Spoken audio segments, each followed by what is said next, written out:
Taurus, tignan natin kung ano yung mensahe para sa'yo ngayong araw. Keep in mind po na ito ay general reading lamang, kaya hindi lahat ay makaka-resonate, so be open-minded. At kung hindi pa po kayo nakasubscribe dito sa ating channel, please subscribe and hit the bell button para lagi po kayong updated every time na meron tayong uploads. At sa mga nais pong mag-avail ng ating private readings, ng ating rituals, ng ating TRS products, makikita nyo po yung link sa description box. Click nyo lang po yung link para ma-direct kayo doon sa ating Facebook page, Tarot Intentions by Alian Reyes. So, tignan natin kung ano ba ang theme ng araw na ito para sa'yo. We have stay open. Meron tayo ditong listen to your intuition. And we have allow yourself to move on. So, ayan po ang mga pinapakita na energy para sa inyo today. Yan yung tema ng araw ninyo. So, stay open. Tignan natin kung ano nga ba ito. Saan ka ba dapat mas maging parang open-minded? Ano ba yung mga dapat na niyayakap mo ngayong araw na to? We have Knight of Wands. Ayan, stay open. More on para to sa mga bagay na pwede mo pang mapag-aralan, sa mga bagay na pwede mo pang ma-improve. So, kung may mga tao na nagsasabi sa'yo, may mga suggestions sila, ganyan, mga advices, so stay open. 'Di ba? Makinig ka. Pwede naman na hindi mo gawin yung sinasuggest nila no? O yung mga sinasabi nila sa'yo. Pero, matuto kang makinig. Yun yung sinasabi sa'yo dito. Matuto ka na i-embrace yung mga, yung mga, basta parang maging open-minded ka. Oo. Wag mo kaagad baliwalain yung mga sinasabi sa'yo ng ibang tao. Or sabi natin, hindi naman yan ibang tao. Yung mga tao na concern sa'yo, ganyan. Listen to your intuition, 5 of Pentacles. Kung may mga gagawin po kayo ngayon na involve ang inyong kaperahan or merong manghihiram sa inyo ngayong araw na to, at nafe-feel ninyo talaga na yung tao na yon ay mukhang hindi na magbabayad, huwag nyo na pong pautangin kasi kayo lang yung mahihirapan dito. O baka ang mangyari dito, mag-move forward na lang kayo kasi alam nyo na hindi na kayo babayaran ng tao na yon. So, ayan po. Allow yourself to move on. We have Ace of Swords. So, may mga pag-uusap po dito na pwedeng hindi na siya maganap. Okay? May mga pag-uusap dito na or may mga, ano ba yun? Kung may nang ghost po sa inyo, palayain nyo na yung sarili nyo. Yun yung sinasabi. No? Parang wag na kayong maghintay na kausapin pa kayo ng tao na yon, nalinawin pa ng tao na yon bakit siya umalis. Kasi yung pag-alis daw nun sa life mo, okay, yung hindi niya, yung yung pang-ghost sa'yo ng tao na yon is already a sign para mag-move forward ka. Kamusta yung emosyon mo ngayong araw na ito, Taurus? We have the Fool. So, mas ito yung naaano nyo. Ito yung mas napapakita nyo towards other people. Yung pagiging open ninyo, pagiging open-minded ninyo. Mag-ingat ka lang kasi baka mamaya, 'di ba? Isipin ng mga tao dito na madali kang lokohin, ganyan. Kasi meron po dito pwedeng parang nakikita kayo ng mga tao happy-go-lucky. Happy-go-lucky, wala kayong problema, wala kayong iniintindi, ganyan. Parang go with the flow, ganyan po. Tapos meron din dito ngayon pwedeng ang nakikita sa inyo ng mga tao super friendly kayo. Yan. So, yung emotions mo naman, okay na okay siya. Kasi nga, yun nga, yung iba sa inyo, go with the flow kayo. Totoo nga na parang hindi nyo masyadong iniintindi yung mga bagay-bagay. Siguro mas more on, yun lang yung napapakita mo sa kanila. But deep inside, diba? Iniintindi mo naman talaga yung mga nangyayari sa life mo. Hindi lang siguro siya nakikita sa facial expression mo, sa face mo, ganon. Sabi natin, kahit puno ka ng problema, pwedeng hindi ka haggard, ganyan. So, yung mind mo naman, we have 10 of Swords. Oo nga, madami nga kayong iniisip, madami kayong problem. Some of you pwedeng depressed, ayan, pero hindi nga siya nahahalata. Ayan po. So, dito naman sa bagay na yan, kung kayo ay nakakaramdam ng depression, so you reach out doon sa mga tao na alam mo talaga na makikinig sa'yo. Yan. Huwag kayong matakot humingi ng tulong. Or kung meron ka naman ditong kaibigan ngayon, Taurus, na feeling mo o nafe-feel mo talaga na may dinaramdam yung tao na yun. So, ikaw na yung mag-reach out, ganyan. Pero protect mo pa rin yung energy mo ha, kasi baka mamaya, ikaw naman yung sagap nung negativities nung tao na yun. So, mag-iingat din po kayo at the same time ha. Yes, you're very open-minded. You are open, 'di ba? Pero kailangan you protect yourself. So, ang kailangan mong gawin is mag-grounding ka before mong kausapin yung tao na yun para hindi mo masagap yung energy niya. Pwede kang mag-meditate or lakad ka sa or siguro after mong kausapin yung tao na yun, maglakad ka sa damuhan, sa buhanginan, ganyan, sa lupa nang nakatapak para ma-release mo yung negativities. Oo.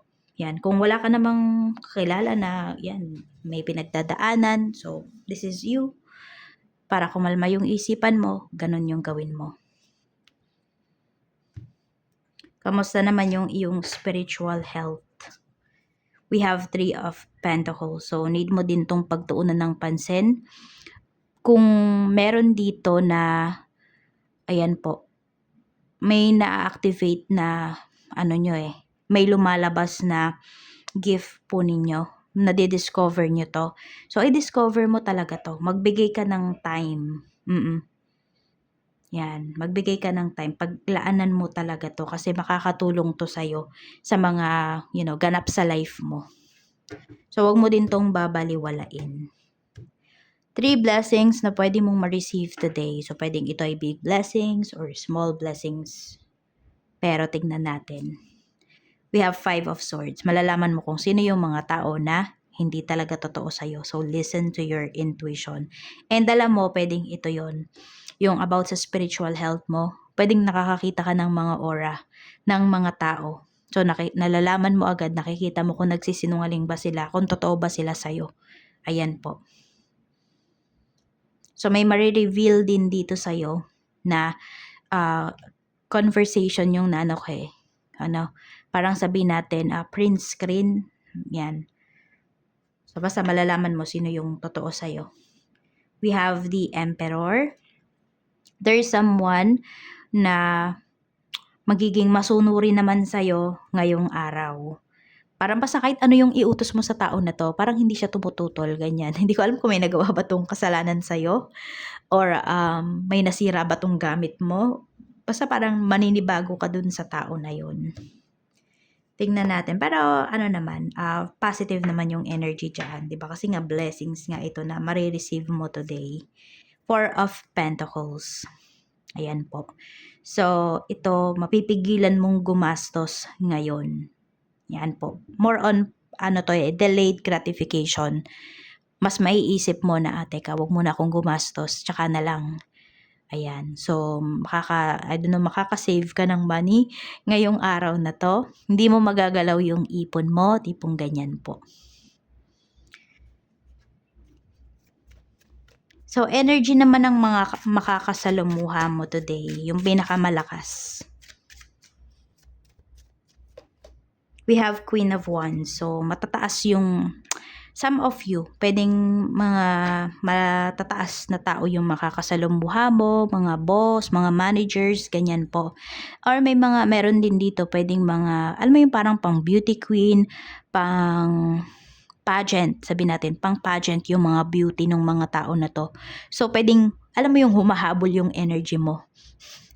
'Di ba sabi ko nga meron problema yung iba sa inyo pero hindi siya halata, yung tipong gano'n, So ayan, ito yung energy ng mga tao na makakasalumuha mo, yung alam mo yung very confident sila sa sarili nila, malakas yung appeal. So maano ka talaga, madadala ka dito, Taurus. So puwede niyo po palang panoorin yung inyong other sign sa Sun, Moon, Rising, and Venus para kung di kayo naka-resonate dito, baka sa ibang signs nyo kayo maka-resonate. Wag lang kayo lagi magfo-focus sa sun sign po ninyo. Okay, check naman natin sa work. We have Knight of Pentacles. Meron ba naghahanap dito ng bagong trabaho? Ayan. Or yes, you have current job pero hindi kayo satisfied. Ayan po kasi we have Knight of Pentacles. So, siguro kaya din ito yung lumalabas, no? Yung stay open at saka yung allow yourself to move on. Yan, sa trabaho to. We have Ace of Wands. Alam mo may pag-travel na pinapakita dito sa'yo pagdating sa work. So, some of you pwedeng araw-araw nagta-travel talaga kayo. You know, pwedeng malayuan yung mga tina-travel nyo. Some of you, 1 hour bago kayo makarating sa trabaho. Yung tipong ganyan. Yun yung minimum, 1 hour.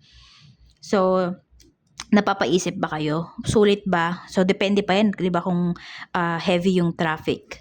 So, napapaisip yata kayo dito kung ano ba yung sulit ba yung pag-travel mo, sulit ba yung araw-araw mo na pag-travel dito sa trabaho. So, pwedeng marami po dito is nakakaisip talaga kayo na maghanap ng ibang trabaho. We have Six of Pentacles. Ayan. So, kung mapapagtiyagaan naman po ng karamihan sa inyo or baka malaki naman talaga yung sinesweldo ninyo, kayang-kaya, 'di ba? Wala yung pag-travel na 'yan. Or siguro kung ayaw niyo mag-travel, edi mangupahan kayo, malapit 'yan sa trabaho. Yun nga lang mahal, 'di ba? Kapag pag malapit sa sentro, yung tipong ganun. Pero ayan, you have options naman daw. So, baka hindi naman kayo lilipat ng work, kung hindi, maghahanap kayo dito ng options para mas mapadali yung pagpunta ninyo sa trabaho. Tignan natin. So, ganito lang yan. Comfort ba yung pipiliin mo o magtitipid ka? Yan, pag-isipan mo. Pagdating naman po sa business, kung may business kayo, we have 3 of Cups. Meron tayo ditong 9 of Swords. So, pwedeng, hindi ko alam kung ikaw ba yung lasing or may lasing ba dito na staff mo. We have 8 of Cups. Pauwiin mo na daw kung mayroon or meron kayong client ngayon na lasing. Pauwiin nyo na kasi baka magbigay pa ng problema dyan sa inyong negosyo. 'Di ba mahirap kausapin ng mga lasing, makukulit, malulurit, kaya yan, medyo iwas kayo sa ganun, no? Kamusta naman yung sales? We have 2 of Wands. Ayan, okay naman po yung sales ninyo pagdating dito sa inyong negosyo. Kung may tina-target kayo ngayong araw, possible na malagpasan nyo pa yung tina-target nyo na yon or sumakto dun sa tina-target po ninyo. Pero hindi siya mas mababa. Kaperahan, kamusta ang kaperahan? We have the Devil. So, ito yung kanina, yung blessings, di ba? Yung 4 of Pentacles. Yung sabi ko, makakatipid kayo, ganyan. Kasi mapipigilan nyo yung inyong sarili na gumastos. Delayed gratification.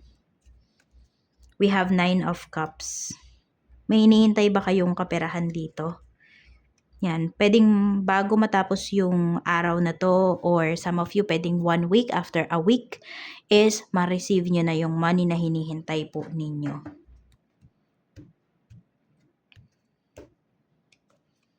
We have the High Priestess. So more on, yung iba po sa inyo, ang gastos kasi na pinapakita dito. Sige, labas na natin yung mga sa bills yung mga bills ninyo. Pwedeng gadget, some of you. Meron dito headdress. Tama ba? Ano ba yung tawag doon? Basta yung parang sa ulo. Yan, kunwari crown, bibili yung iba sa inyo, ganun. Meron din po dito cortina, damit, at saka ito boots or some of you stockings. Ayan, baka may bibili sa inyo, ganyan. Basta more on sa paa. Meron din po kayong pagkakagastusan ngayon. Sa love life mo naman, tignan natin yung energy. We have the Hermit. Meron nga dito, no, tumatahimik talaga, nag-isolate. So, it's up to you kung kayo ba ay mag-move forward na, Taurus. Nasa sa inyo yon. Ano yung unresolved issues dito? 5 of Wands. May tumututol. Ayan. So, pwedeng kaya umiiwas yung person mo ngayon kasi no, may tumututol sa relationship ninyo. Or siya, tinututulan siya ng family mo. Ganun. Baka di niya sinasabi sa'yo. Or the other way around, pwedeng family niya yung tumututol. Okay? Energies naman can be reversed. Ano ba yung nafe-feel niya sa'yo ngayon? King of Pentacles. Nakikita ko dito ready na tong i-take sa next level yung relationship nyo eh. May mga humadlang lang talaga. So, yung love na nafe-feel po nitong taong to sa'yo ay sabihin natin na matibay pa siya, buo pa siya. Pero hindi ko alam kung ba't di kanya pinaglalaban, no? Parang instead na ipaglaban kanya is naglalay low siya dito. Yun nga, hindi siya nagpaparamdam sa'yo. Page of Swords. So, naku-curious pa rin naman po yan sa kung ano ba yung ginagawa mo. Kamusta ka na ba? Actions niya, 4 of Swords. Wala ka pang aasahan na actions towards this person. Maybe on the next 4 days. Tahimik pa rin yung taong to. Pinakamatagal is 4 months. Check natin ano pa yung mensahe para sa'yo.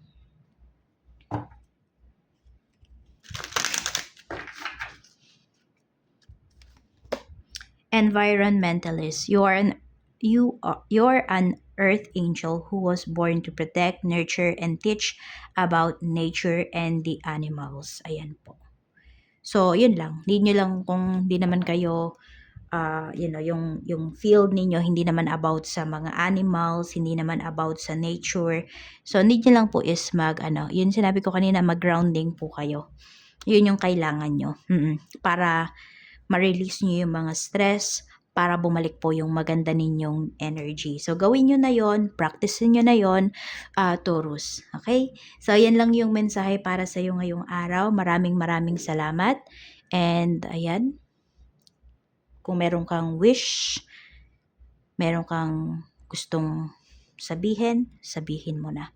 Pwedeng kung ano yung gusto mong sabihin dun sa person na nang i-ignore sa'yo. Sabihin mo na. Sabay-sabay natin tong i-seal.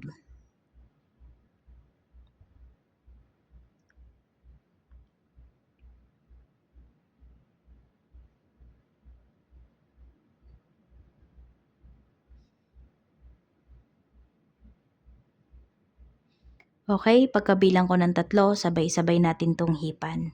1, 2, 3. Ingat ka always and see you again on my next video.